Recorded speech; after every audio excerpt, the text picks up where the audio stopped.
하나님 말씀 봅니다. 신약성경 히브리서 13장 15절에서 25절까지 봅니다. 히브리서 13장 15절에서 25절 말씀 제가 읽어드립니다. 그러므로 우리는 예수로 말미암아 항상 찬송의 제사를 하나님께 드리자. 이는 그 이름을 증언하는 입술의 열매니라. 오직 선을 행함과 서로 나누어 주기를 잊지 말라. 하나님은 이 같은 제사를 기뻐하시느니라. 너희를 인도하는 자들에게 순종하고 복종하라. 그들은 너희 영혼을 위하여 경성하기를 자신들이 청산할 자인 것 같이 하느니라. 그들로 하여금 즐거움으로 이것을 하게 하고 근심으로 하게 하지 말라. 그렇지 않으면 너희에게 유익이 없느니라. 우리를 위하여 기도하라. 우리가 모든 일에 선하게 행하려 함으로 우리에게 선한 양심이 있는 줄을 확신하노니 내가 더 속히 너에게 돌아가기 위하여 너희가 기도하기를 더욱 원하노라. 양들의 큰 목자이신 우리 주 예수를 영원한 언약의 피로 죽은 자 가운데서 이끌어내신 평강의 하나님이 모든 선한 일에 너희를 온전하게 하사 자기 뜻을 행하게 하시고 그 앞에 즐거운 것을 예수 그리스도로 말미암아 우리 가운데서 이루시기를 원하노라. 영광이 그에게 세세무궁토록 있을지어다. 아멘. 형제들아, 내가 너희를 권하노니 권면의 말을 용납하라. 내가 간단히 너에게 썼느니라. 우리 형제 디모데가 놓인 것을 너희가 알라. 그가 속히 오면 내가 그와 함께 가서 너희를 보리라. 너희를 인도하는 자들과 및 모든 성도들에게 문안하라. 이달리아에서 온 자들도 너희에게 문안하느니라. 은혜가 너희 모든 사람에게 있을지어다. 아멘. 하나님, 우리 성도들이 축복된 삶을 살기를 원하십니다. 예수 그리스도를 주신 것 자체가 가장 큰 축복이요, 예수 그리스도를 받아 누린 우리가 축복된 삶을 살아야 되는 건 당연하기 때문입니다. 성경 전체를 관통하는 흐름이 예수 그리스도입니다. 이것을 다시 압축해서 담아놓은 것이 히브리서입니다. 총 13장으로 되어 있는 히브리서를 처음 펼쳐질 때 저는 늘 이런 느낌이 들어요. 커다란 암벽을 타고 천둥치듯 내리꽂는 나야가라 폭포수 같은 느낌이 바로 히브리서를 펼칠 때 처음 느끼는 제 소회입니다. 엄청난 폭포수 앞에 모든 소리들이 다 잠깁니다. 거대한 물소리만 들립니다. 예수 그리스도를 설명하는데 영혼의 시간이 초대됩니다. 창조주 하나님의 능력이 언급됩니다. 하나님이 주신 창조의 세계와 천사들을 불러드립니다. 그리고 인간의 지각과 능력이 결코 닿을 수 없는 하나님의 신비한 경륜 속에 잉태된 땅의 이야기들이 펼쳐집니다. 아브라함이 등장하고 멜기세덱 살림망이 등장하고요, 모세와 성막 이야기가 등장합니다. 애굽 노예 시절, 그리고 2000년 전 로마 시대 이야기도 불러옵니다. 그래서 말씀드렸듯이 히브리서는 신비한 책입니다. 알듯하면서도 거기를 갸우뚱하게 만드는, 우리 이해가 부족하니까 대목들이 종종 등장합니다. 그래서 책을 덮으면 많은 물음들이 꼬리를 물고 우리의 뇌를 스칩니다. 왜? 다 이해에 달 수 없기 때문에. 오늘 히브리서 본문에는 이 저자가 간단히 썼다 하는데 본인에겐 간단하지만 이 간단한 글이 아니거든요. 그래서 히브리서는 독특한 읽기 방식이 필요합니다. 1장, 2장, 3장 이렇게 차례대로 읽어나가지 않고 1장은 읽죠. 그 다음에 2장으로 넘어가는 게 아니라 다시 1장 처음으로 가서 1장을 읽은 후에 2장으로 이어지는 겁니다. 그리고 3장으로 넘어가는 것이 아니라 다시 1장 처음부터 와서 1장을 읽고 2장 그리고 3장을 읽어나가는 거예요. 그렇게 되면 13장에 다다르면 1장은 12번이나 반복해서 읽게 됩니다. 그렇게 기회 시대마다 반복해서 읽어야 될 책이 히브리서입니다. 하나님의 끝없이 이어지는 설교 편지고 우리를 향한 권면이고 약속의 말씀이 이 안에 비밀이 담겨져 있기 때문입니다. 유진 피터슨 목사님의 말대로 히브리서를 밥을 꼭꼭 씹어 먹듯이 그렇게 먹는 거죠. 그럼 밥 젊었을 땐 막 먹으면 돌도 소화시킨다 그러지만 그래도 영양분이 골고루 배분이 안 되거든요. 나이가 들어가면 더더욱 꼭꼭 씹어 먹고 그래야 이도 튼튼해지고 이 몸이 튼튼해집니다. 그렇게 먹으라는 게 성경 말씀이요. 말씀대로 예수 그리스도가 누구신가? 이거를 조밀조밀하게 아주 치밀하게 설명해 놓은 것이 히브리서입니다. 그래서 이 책을 이렇게 씹고 또 씹어서 먹으면 그 단어 하나마다 절 하나마다 이어지는 문맥 하나마다 그렇게 하면 이 책의 핵심은 예수 그리스도를 아는 지식이 그 높이와 깊이와 넓이와 길이를 더해 갑니다. 이것을 이미 살펴본 히브리서 3장 1절 이렇게 분명하게 말해줍니다.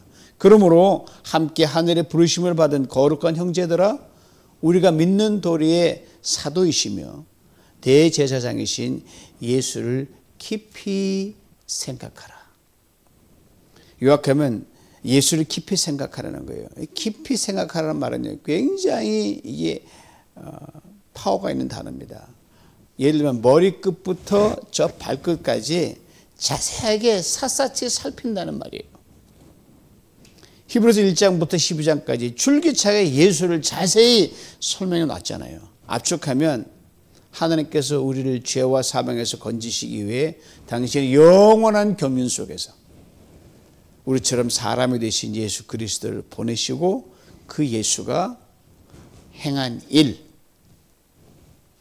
이거 1장부터 찬찬히 읽어가면서 예수 그리스도 통해 이루신 하나님의 그 놀라운 구원을 생각하고 또 생각하고 곱씹고 또 곱씹을 하는 말입니다. 이것을 로버트 하키니스의 찬양의 가사말을 빌어서 좀 간단히 심플하게 설명하면 이렇게 돼요. 예수님 날 위해 죽으셨네. 왜 날 사랑하나? 겸손히 십자가 지셨네. 왜 날 사랑하나? 손과 발 날 위해 씻기셨네. 왜 날 사랑하나? 고난을 당하여 구원했네. 왜 날 사랑하나? 내 대신 고통을 당하셨네. 왜 날 사랑하나? 죄 용서 받을 수 없었는데 왜 날 사랑하나? 왜 날 사랑하나? 왜 날 사랑하나? 왜 주님 갈보리 가야 했나? 왜 날 사랑하나?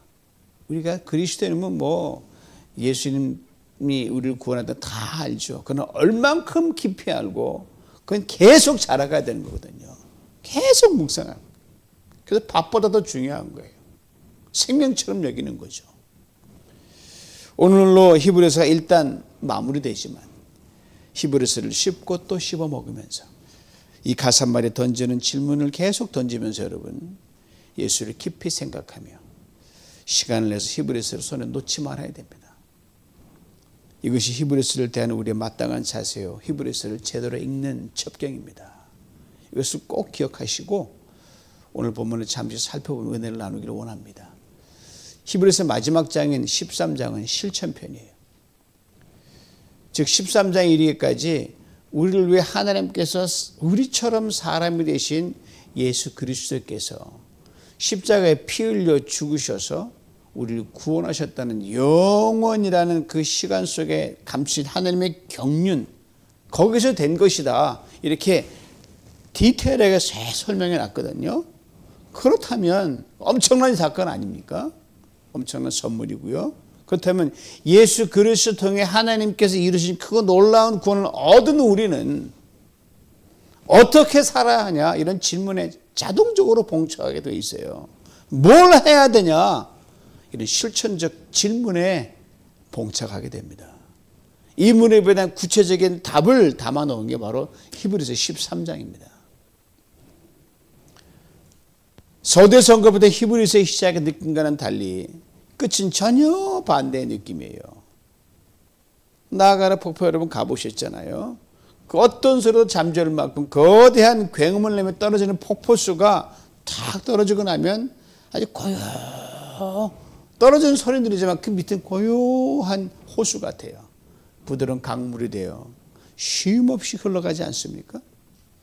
우리를 살리고 우리 구원하기 위해 온 우주가 쩌렁쩌렁 울리도록 우리 때문에 철저하게 버림당하시며 울부짖었던 예수님의 절규가 바로 그 나야가라 폭포라 저는 그렇게 생각합니다.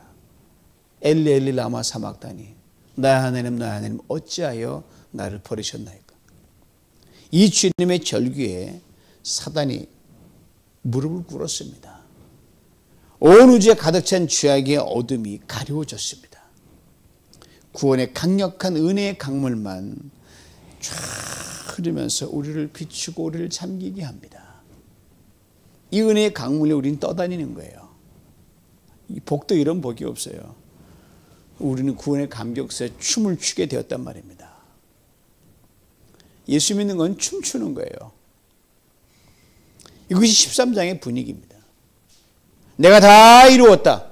이 주님의 그 말씀을 의지하여 우리는 구원의 돛을 타고 그 배를 타고 하나님의 은혜의 강물을 유유히 떨어다니는 거예요. 뭐 고난이 와도 좀 힘들어도 좀 은행 잔고장 그렇대도 뭐 갈등이 있어도 그건 뭐 부차적인 거냐. 쫙 동남풍아 불어라 서풍 불어라 나는 가시밭에 벽화파 쫙 해달아도 내가 길 은혜의 강물에 유유히 떠간다. 이게 크리스천의 삶인 거예요. 이제 구원의 돛단배를 타고 이 승리의 항해를 시작하기만 하면 되는 거예요. 즉 어떻게 살아야 되나, 뭘 해야 되나 이것만 고민하면 된다는 거예요. 이 실천적 물음에 대해 오늘 본문 앞에 히브리서 13장 9절에 큰 그림을 먼저 딱 제시해 줍니다. 무엇이 어떻게 살아야 되고 뭘 해야 되는 걸 큰 그림을 딱 제시해요. 은혜로서 굳게 하라. 다 거기에 모든 담론을 다 담아버렸어요. 은혜로 강해지고 은혜로 빼곡히 두르라는 말입니다. 곰곰이 생각하면 신앙생활은 뭡니까? 복잡한 거 없어요, 여러분. 아주 심플합니다. 은혜로 살면 됩니다. 은혜를 베풀면 됩니다. 받은 은혜만 생각하고 받은 은혜를 갚을 것만 생각하면 무엇보다 내가 제일 많이 은혜 받았다고 우리 서로 고백하잖아요. 저도 다 고백하잖아요. 이것만 생각하면 무슨 이유가 필요합니까? 무슨 핑계가 많을 수 있겠습니까? 필요 없죠. 이런저런 말 설명 필요 없어요. 그냥 손이 가는 거예요. 발이 가는 거예요. 그냥 삶이 가는 거예요. 언제 어디서나 아멘만 나올 수밖에 없는 거예요. 거기에 무슨 불행한 그림자가 있고 갈등이 있겠습니까? 다 왔다가도 그냥 이렇게 다 도망가는 거예요. 이게 행복한 그리스도인입니다. 이제 오늘 본문에 저걸 구체적으로 설명합니다. 이렇게 말을 받아요. 그러므로 조금 풀면 이렇게 돼요. 그거 놀라운 구원을 받은 우리가 은혜로 강해지고 둘러싸임을 받았으므로 이 말이에요. 그러므로를 받아 이어지는 말씀이 15절에 19절까지 계속 이어지거든요. 네 가지를 행하라고 우리를 권면합니다. 이 네 가지 모두 다 제사와 연관이 있습니다. 그렇습니다. 은혜 받은 그리스도인이 은혜로 행하고 은혜를 베푸는 것이고 제사란 말이에요.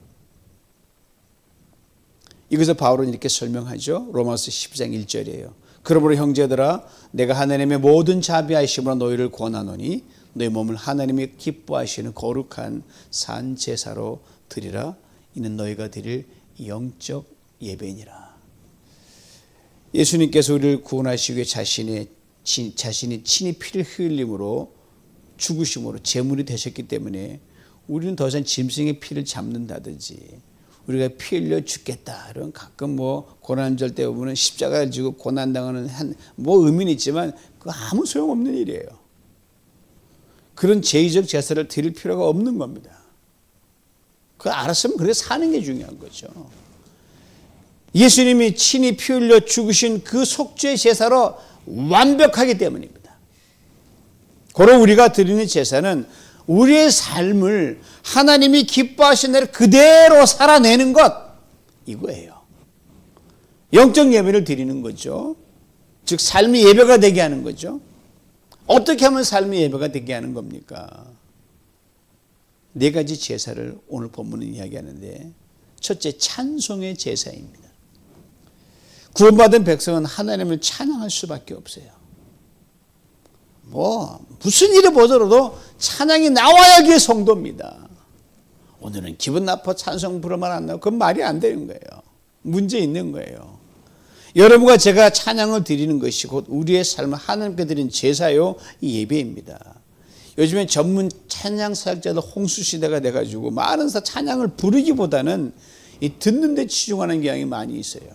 게다가 박자도 엇박자에다가 자기의 어떤 그 음악적인 인사이트를 넣는다 해가지고 조박금이 그 순간에 막 일어나가지고 부르기보다 어려우니까 듣는 데 익숙할 수밖에 없어요.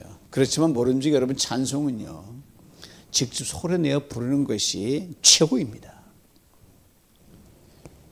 부르되 목청 높여 힘껏 부르는 겁니다. 우리 찬양을 하나님이 즐겨 들으십니다. 우리가 찬양을 즐겨 하나님 우리 찬양을 즐겨 듣기 원하셔. 너 오늘 왜 잠자고 있냐? 왜 입 다물고 있냐? 불러라 이 말이죠. 그런 능력으로 임하십니다. 바울과 실라가 여러분 복음을 증거하다가 감옥에 갇혔잖아요. 배를 훌치 두들겨 맞고 이 쇠사슬이 그 발목과 이 팔목에 치여가지고 그냥 거기서 무슨 찬양이 나오겠습니까? 얻어맞으면 성질만 퍼퍼나 속이 상할 텐데 이 둘이 그 깜깜한 감옥에서 그냥 힘도 없는데 힘을 내서 바울과 실라가 찬양을 감옥 안에서 불러댄 거 아닙니까? 옥문이 열리는 기적이 일어났습니다. 사랑하는 성도 여러분, 공예배 때나 목장 예배 혼자 찬양을 들을 때 듣지만 마시고 무조건 누구 본치 마시고 힘차게 따라 부르십시오. 그러면 저는 혼자 차 타고 가다가 혼자 솔로 부흥을 할 때가 있어요. 그냥 찬양을 소리 높이 질러버리는 거예요. 얼마나 시원한지 몰라요. 앞에 무슨 일 보러 가는 게 저절로 해결된 것 같아요. 하나님께서 여러분이 부르는 찬양을, 간절한 찬양을 들으시고 능력으로 응답해 주실 줄 믿습니다. 그렇습니다. 하나님이 기뻐하시는 영적 예배가 바로 찬송입니다. 이걸 잊지 말아야 됩니다. 둘째, 선을 행하고 나누어 주는 제사입니다. 우리가 선을 행한다. 가진 것을 나눠주는 것이고 하나님이 기뻐하시는 제사란 말이에요. 제사는 곧 드림이거든요. 드림이 없는데 무슨 제사가 됩니까? 예수님께서 우리의 죄와 악에 대해 선으로 갚으시기 위해 십자가에서 제물이 되셨거든요. 그의 몸과 피, 그의 모든 우리에게 아낌없이 나누어 주셨습니다. 이것을 우리가 본받아 선을 행할 때, 우리 가진 것을 나눠줄 때 하나님 그것을 향기나는 제물로 받으십니다. 그러게 성경은 선을 행하되 낙심하거나 포기하지 말라고 말씀합니다. 왜요? 우리가 행하는 선에 하나님께서 반드시 열매를 맺게 하시기 때문입니다. 반드시 열매를 맺게 하십니다. 시간이 아무리 흘러도 반드시 열매를 맺게 하십니다. 지난 목요일 제가 또 한 번 확인했어요. 어디 그뿐입니까? 우리가 가진 걸 나눠줄 때 주는 자가 더 복되다고 그렇게 말씀하셨어요. 이것에 덤으로 이런 약속까지 주셨거든요. 주라, 그럼 너희에게 줄 것이니 곧 후히되어 흔들어 넘치도록 하여 너희에게 안겨주리라. 확실해요. 이래도 움켜쥐면 손해는 고스란히 여러분의 몫입니다. 오히려 있는 것도 빼앗아 간다고 주님이 말씀하셨어요. 이것을 잊지 말아야 됩니다. 셋째, 순종의 제사입니다. 이에 대해 오늘 본문은 아주 구체적으로 풀어 설명합니다. 17절 말씀 다시 한번 들어보셔요. 너희를 인도하는 자들에게 순종하고 복종하라.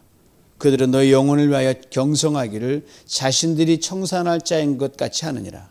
그들로 하여금 즐거움으로 이것을 하게 하고 근심으로 하게 하지 말라. 그렇지 않으면 너희에게 유익이 없느니라. 순종을 두 단어로 세분화시켰습니다. 먼저 순종이에요. 리더들을 신뢰하고 믿는 걸 말합니다. 다음 복종이란 리더의 가르침과 권면과 지도를 귀 기울여 듣고 따르는 것을 말합니다. 너희를 인도하는 자들이란 하나님이 세우신 교회의 리더들을 말합니다. 이 리더들에게 순종하는 것을 말합니다. 예를 들면 제가 담임 목사 성도님을 목양하고 교회 공동체 전체를 돌보고 아우르고 섬기고 교회 대내외적인 일을 수행합니다. 중앙 리더십입니다. 그리고 저를 도와 동역하는 부목사님들과 평신도 리더들이 있습니다. 중간 리더십입니다. 바로 이런 교회의 질서와 리더십에 순종하고 복종하라고 말씀하십니다. 이렇게 구체적으로 말씀하셔요. 리더들로 하여금 사역을 즐겁게 하게 하라. 이들을 근심하게 만들지 말라. 당연하죠. 왜요? 거기 너의 영혼을, 너의 삶을 위해 밤낮 가리지 않고 마치 회개 장부 적듯이 하나님께 청산한 자들이 그들이기 때문이다. 하나님 일일이 그 상황을 알기 때문이거든요. 매사가 아멘으로 화답하면서 자발적으로 헌신하는 성도들은 물론 노맨 성도가 돼서 순종으로 나가지 않은 성도들을 다 하나님께 나가 리포트하는 게 바로 리더의 몫이거든요. 하나님이 성도 때문에 참 기분이 좋습니다. 저 그렇게 기도해요. 하나님이 성도 때문에 제가 좀 힘들고 마음이 아픕니다. 뭐 다 품죠. 하나님께 그래서 하나님이 다스리고 하나님이 해야 되기 때문에 하나님께 아뢰는 거죠. 여러분, 제가 하나님께 나아가 여러분 어떤 성도로 아뢰며 기도하기를 원하십니까? 답은 여러분이 다 잘 알고 있습니다. 중요한 것은 바로 17절 마지막 말씀이에요. 그렇지 않으면 너희에게 유익이 없느니라. 목사들이 열심히 충성되이 그 본분을 다하고 있는데 그들이 순종하지 않고 그들을 근심하게 하면 아무 유익이 없다는 거예요. 우리 큰 목자이신 예수 그리스도, 예수님 자체가 완전 순종으로 나갔거든요. 우리는 부족하지만 그래도 열심히 하는 거죠. 그 예수를 중심으로 교회를 세워나가는데 성도들이 리더를 존중하고 순종하고 아멘으로 나갈 때 그 교회는 건강한 교회가 됩니다. 그 어떤 힘든 일, 그 어떤 큰 일도 여러분 돈을 넘어 완전하게 행하게 만드십니다. 교회를 위해 내가 시간을 냅니다. 물질을 드립니다. 매사 순종으로 아멘으로 나가는 그 성도, 주님이 그 성도의 인생을 어찌 유익하게 만들어 주시지 않겠습니까? 이건 뭐 자동적인 거예요. 그 유익하게 해주시는 것을 주님이 이 땅에 계실 구체적인 숫자로 언급하며 말씀하셨어요. 30배다, 60배다, 100배다. 그렇습니다. 목회자들이 즐거움으로 사역할 수 있도록 순종하는 성도를 30배, 60배, 100배로 멋지게 갚아주십니다. 학점으로 치면 30배는 B 플러스예요. 60배는 A 마이너스고 100배는 A입니다. 내 책임의 110배인 A 플러스 성도님 다 될 수 있기를 축복합니다. 지금 잘하고 계시면 잘하는 달리는 채찍 간다고 더 잘하시면 주님이 더 은혜를 내려주십니다. 저는 여러분을 열심히 사랑하고 여러분 순종으로 나가면 얼마나 하나님 기뻐하시는 교회가 되겠습니까? 넷째로 기도의 제사입니다. 18절 19절을 봅니다. 우리를 위하여 기도하라. 우리가 모든 일에 선하게 행하려 함으로 우리에게 선한 양심이 있는 것을 확신하노니 내가 더 속히 너에게 돌아가기 위하여 너희가 기도하기를 더욱 원하노라. 18절 시작이 우리인데 수신자와 함께 한다는 의미를 전달하기 위한 서신상의 형식적으로 복수를 쓴 겁니다. 그냥 단수예요. 19절 시작에 나오는 내게라는 그와 같은 말인데 내가 너희와 함께 한다는 의미에서 위를 썼습니다. 여러분, 제물을 제단에 올려놓고 불로 태우면 연기가 위로 올라가지 않아요? 그게 기도예요. 이게 연기는 향과 같습니다. 목회자로 성도님들을 위해 시간을 정해놓고 기도하기도 하지만 때와 장소 가리지 않을 때도 있습니다. 이와 마찬가지로 목회자도 성도님들의 기도가 절실합니다. 어떻게 혼자 할 수 있겠습니까? 연대하는 건데. 히브리서 쓰는 기자의 경우는 성도들의 기도가 당시 굉장히 간절했어요. 그가 이 편지를 쓸 당시에 감옥에 갇힌 죄수의 신분이었음을 짐작할 수 있습니다. 이로 인해 빨리 자유몸이 되어서 이전처럼 여러분들은 사랑하고 가르쳐 보게 하고 싶고 그렇게 돌보기 원합니다. 그러니까 우리 목사님 빨리 꺼내주세요. 그래 기도해달라는 거예요. 한 기도의 향을 올려달라고 당부하고 있고 실제로 응답을 받은 걸로 저는 생각하고 그게 문맥상 나와 있습니다. 그렇습니다. 은혜로서 굳게 뿌려내는 성도는 쉼없이 기도의 향을 피우며 하나님께 제사를 드립니다. 하나님께서 그 기도의 제사를 기쁘게 받으십니다. 성도는 목회자의 기도를 먹고 삽니다. 목회자도 성도님들의 기도를 먹고 삽니다. 어제 카톡으로 어느 성도님께서 이런 짧은 메시지를 제게 보내주셨어요. 목사님 계속 기도할게요. 제 건강을 여쭙시라고요. 그래서 많이 났습니다. 이 말에 얼마나 기운이 났는지 몰라요. 그렇습니다. 당신을 위해 기도합니다라는 그 말 그냥 말이 아니에요. 자기는 형식적으로 했지만 하나님 그걸 그대로 받으시고 그냥 행하시니까 엄청난 파워가 그 안에 담겨져 있거든요. 하나님 능력이 그 안에 있기 때문이죠. 우리가 기도한다는 것은 이미 하나님의 역사하심을, 하나님의 기적을 믿는 걸 전제로 하기 때문입니다. 여러분 그 형식적으로 말했다 하지 하나님 그걸 그대로 내용으로 받으시고 역사하십니다. 이것을 잊지 말아야 됩니다. 사랑하는 성도 여러분, 은혜로 강해지고 은혜로 몇 겹으로 둘러싸여 교회 생활, 믿음 생활 이제 신바람나게 하는 우리 모두가 될 수 있기를 간절히 원합니다. 사실 교회 생활이 즐거워야 가정생활, 직장생활, 사업 모든 관계 즐거울 수밖에 없습니다. 참 희한해요. 이것이 바로 주님을 기쁘고 즐겁게 하는 일이기 때문입니다. 주님을 기쁘게 하는데 주님께서 우리 가정과 우리 직장과 사업과 모든 관계를 책임지지 않으실 만무합니다. 이에 대해 하나님께서 우리에게 네 가지 축복을 주신다고 분명히 오늘 본문을 말씀합니다. 첫째, 평강을 주십니다. 둘째, 선한 일에 부자가 되게 하십니다. 없는데 그렇게 그 부자는 귀하고 자꾸 손이 풍성해지는 거예요. 셋째, 온전하게 하십니다. 넷째, 즐겁게 하십니다. 사랑하는 성도 여러분, 예수 그리스도의 십자가를 통해서 우리가 얻은 그 놀라운 구원을 생각하며 우리의 삶을 날마다 은혜로 강하게 하며 찬송의 제사를 드리고 선을 해하고 나눠주는 제사를 드리고 순종의 제사를 드리고 기도의 제사를 드리며 우리 영적 예를 하나님께 쉼없이 올려드릴 수 있기를 간절히 원합니다. 우리 올려드린 한 제사와 예배 한 해 받으시고 우리를 축복하여 주실 줄 믿습니다. 평강을 주십니다. 선한 일의 부자가 되게 하십니다. 온전하게 하십니다. 즐겁게 하십니다. 이 은혜를 평생 풍성히 받아 누리시길 주님의 이름으로 축원합니다. 기도합니다. 하나님 아버지 감사합니다. 예수 그리스도를 믿은 이 놀라운 축복도 우리의 삶, 그러나 주님을 아는 그 지식과 생각의 깊이가 너무너무 얄팍하고 너무너무 깊이가 적습니다. 그래서 우리는 갈등하고 때로는 불순종으로 나갈 때가 많이 있는데 오늘 하나님 오셔서 성도님 각자 있는 처소 이 본부를 중심으로 해서 주를 향한 깊이 있는 생각을 할 수 있도록 우리의 마음을 활짝 열어 주시옵소서. 그래 아버지 하나님, 우리가 늘 찬양으로 주님께 제사를 드리고 기도로 제사를 드리고 순종의 제사를 드리고 선과 나눈 제사를 드리는 가운데 하나님 어떻게 우리를 갚으시는지 보면서 기뻐 춤추는 신바람 나는 신앙생활 할 수 있도록 우리를 도와주시옵소서. 예수님의 이름으로 기도하옵나이다. 아멘.